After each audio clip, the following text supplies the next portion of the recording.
sahabat, Yesus penyembuhku. Saudara harus percaya bahwa Tuhan Yesus itu sangat mengasihi saudara semua. Dia rela memberikan segala yang dia miliki untuk saudara alami. Bahkan nyawanya pun dia berikan. Supaya apa? Supaya saudara dapat menikmati, mengalami sendiri apa yang Yesus miliki. Apa yang Yesus miliki? Yesus memiliki kesehatan, kekayaan, kemakmuran, kemuliaan, kehidupan, kejayaan, segala yang baik. Itu Tuhan mau saudara menikmatinya. Karena Yesus sendiri berkata, aku mewariskannya kepadamu. Oleh sebab itu, sahabat terkasih, jadi jangan pernah berpikir bahwa Yesus itu meninggalkan kita. Yesus itu melupakan kita. Tidak sedetik Yesus meninggalkan kita, melupakan kita. Yang terjadi adalah kita yang lupa Tuhan. Kalau kita sedang diberkati, kita sedang sehat, kita lupa Tuhan. Kita datang kepada Tuhan kalau kita sedang butuh, lagi sakit, lagi kekurangan. Tapi walaupun demikian, Tuhan tetap setia mengasihi dan memberi yang terbaik bagi kita. Oleh sebab itu, teruslah datang kepada Yesus. Karena orang yang datang kepada Tuhan Yesus tidak akan dipermalukan, justru dipermuliakan. Katakan amin. Ada satu kisah di mana di dalam kitab suci dicatat Yesus heran. 2 kali Yesus heran. Yesus melakukan mujizat di mana-mana, melakukan KKR kesembuhan di mana-mana. Yesus tidak pernah heran. Bahkan ke-12 rasul, ke-12 murid yang mengikutinya, Yesus tidak heran. Tapi orang ini datang kepada Yesus dan dia mengatakan sesuatu kepada Yesus dan Yesus heran. Wow, itu membuat kita juga heran.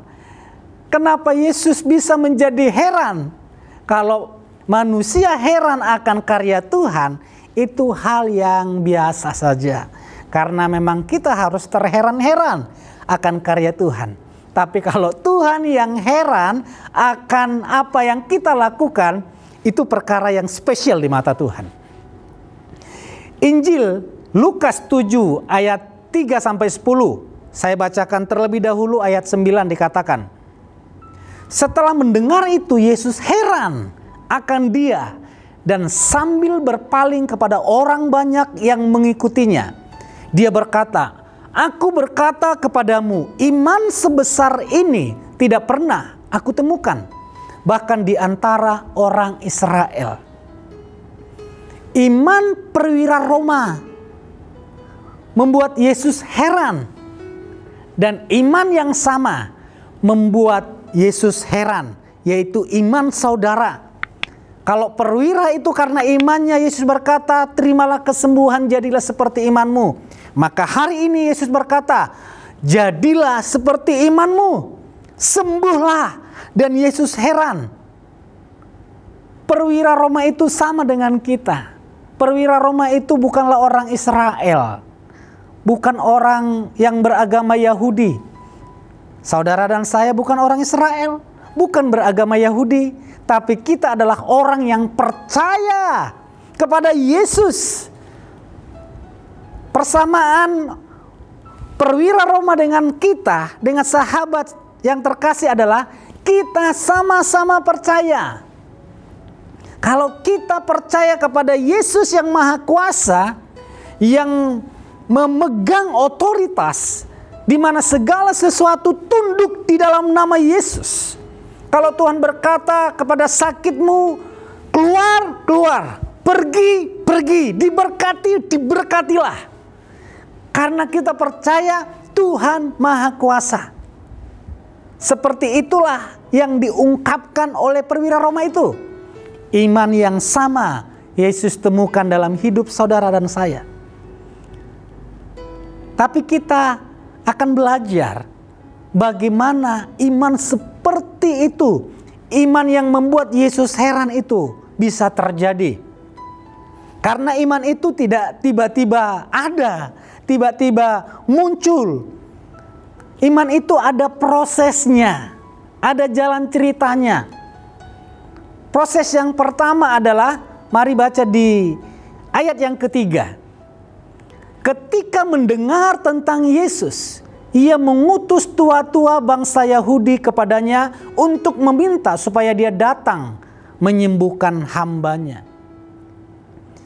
Jadi iman yang Tuhan Yesus kagumi itu muncul awalnya adalah karena perwira Roma ini ternyata kesukaannya adalah mendengar kabar tentang Yesus. Mari sahabat Yesus penyembuhku, kesukaan kita, hari-hari kita dengar selalu kabar tentang Yesus. Karena Roma berkata, kitab Roma berkata, iman timbul akan pendengaran, pendengaran akan firman Kristus. Semakin kita sering mendengarkan kabar tentang Yesus, iman kita timbul, iman kita terus terbangun. Tidak ada lagi tempat kekhawatiran, ketakutan, kegelisahan di dalam hidup kita. Karena apa? Karena iman terus dibangun. Karena kita selalu mendengar kabar tentang Yesus. Kabar tentang Yesus. Kalau iman yang selalu menguasai jiwa kita, hati kita, maka firman Tuhan berkata di kitab Amsal, hati yang gembira adalah obat yang manjur, lebih manjur dari obat yang diberikan dokter. Lebih manjur dari obat yang paling mahal. Karena setiap dokter pasti akan berkata kepada pasiennya, Pak, yang tenang ya, bersukacita, jangan takut, jangan gelisah. Supaya apa? Supaya obat yang diberikan itu benar-benar berfungsi dengan sempurna. Kalau hati itu bersukacita. Bagaimana hati itu bersukacita? Dengarkan firman Tuhan. Tapi sebaliknya, lawan kata iman timbul dari pendengaran adalah ketakutan, kegelisahan, kekhawatiran timbul dari pendengaran. Pendengaran akan kabar dunia ini, kabar yang menakutkan, kabar tentang ekonomi, pekerjaan, utang di mana-mana. Bangun pagi langsung dengar kabar tentang utang. Bangun pagi langsung ingat tentang permasalahan. Itu yang dikatakan Amsal.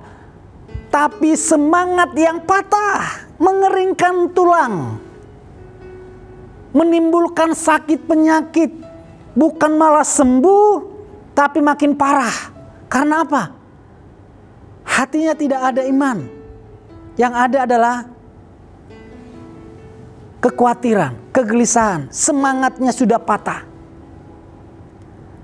Roma ini, perwira Roma ini, ternyata kesukaannya, padahal dia seorang perwira, pastilah dia sibuk. Dia punya pangkat, dia punya pekerjaan, dia punya nama baik, dia punya aktivitas yang begitu padat. Tapi kesukaannya adalah mendengar tentang Yesus. Mendengar tentang Yesus. Sehingga waktu hambanya sakit, yang dicarinya Yesus. Bukan pergi ke orang lain. Bukan pergi ke tempat-tempat yang ditawarkan dunia dapat menyembuhkan. Tapi datang kepada Yesus. Oleh sebab itu, sebelum sahabat Yesus penyembuhku tidur, dengarkan kabar tentang Yesus. Pujilah dia, sembahlah dia. Sebelum beraktivitas atau waktu bangun pagi, dengar kabar tentang Yesus. Pujilah dia, sembahlah dia. Siang hari pujilah dia, sembahlah dia. Tidak ada lagi tempat di dalam hidup kita ketakutan, kegelisahan. Ada masalah, Tuhan berikan jalan keluar. Ada utang, Tuhan berikan kelimpahan untuk membayarnya. Sehingga kita bertanggung jawab untuk melunasinya. Penyakit datang, Yesus sembuhkan. Karena yang ada di dalam hati hanya kabar tentang Yesus. Poin yang kedua yang terakhir adalah Di ayat yang kelima dikatakan, karena ia mengasihi bangsa kita dan ia telah membangun sinagoga bagi kami. Lalu Yesus pergi bersama mereka. Sebelum ayat ini, ayat yang keempat dikatakan para tua-tua itu datang kepada Yesus memohon untuk Yesus datang ke tempat perwira Roma itu, perwira Kapernaum itu, untuk Yesus menyembuhkan.